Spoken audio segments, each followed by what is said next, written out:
അവരുടെ retirement life, പ്രത്യേകിച്ച് മക്കൾ അല്ലെങ്കിൽ റിലേറ്റീവ്സ് ഒന്നും അടുത്തില്ലാത്തവർ എങ്ങനെ അവരുടെ റിട്ടയർമെൻറ്റ് ലൈഫ് പ്ലാൻ ചെയ്യണം എന്നുള്ള ഒരു വറി അവരുടെ മനസ്സിൽ, പലരുടെ മനസ്സിലും ഉണ്ട്.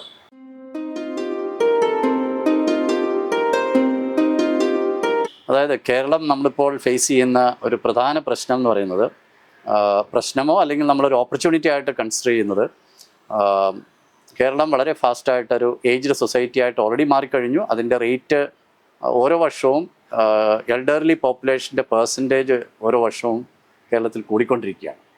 അപ്പോൾ ഈ സാഹചര്യത്തിൽ നമ്മൾ പ്രായമായവർ അവരുടെ റിട്ടയർമെൻറ്റ് ലൈഫ്, പ്രത്യേകിച്ച് മക്കൾ അല്ലെങ്കിൽ റിലേറ്റീവ്സ് ഒന്നും അടുത്തില്ലാത്തവർ എങ്ങനെ അവരുടെ റിട്ടയർമെൻറ്റ് ലൈഫ് പ്ലാൻ ചെയ്യണം എന്നുള്ള ഒരു വറി അവരുടെ മനസ്സിൽ, പലരുടെ മനസ്സിലും ഉണ്ട്.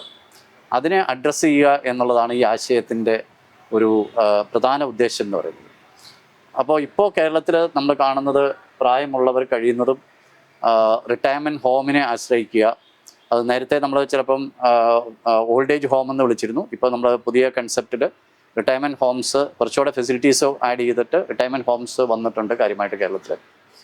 പക്ഷേ ഇതിൽ നിന്ന് വ്യത്യസ്തമായിട്ടൊരു പദ്ധതിയാണ് ഞങ്ങൾ റിട്ടയർ ചെയ്ത കുറേ പേര് കൂടിയിരുന്ന് ആലോചിച്ച് വർക്കൗട്ട് ചെയ്തിരിക്കുന്നത്.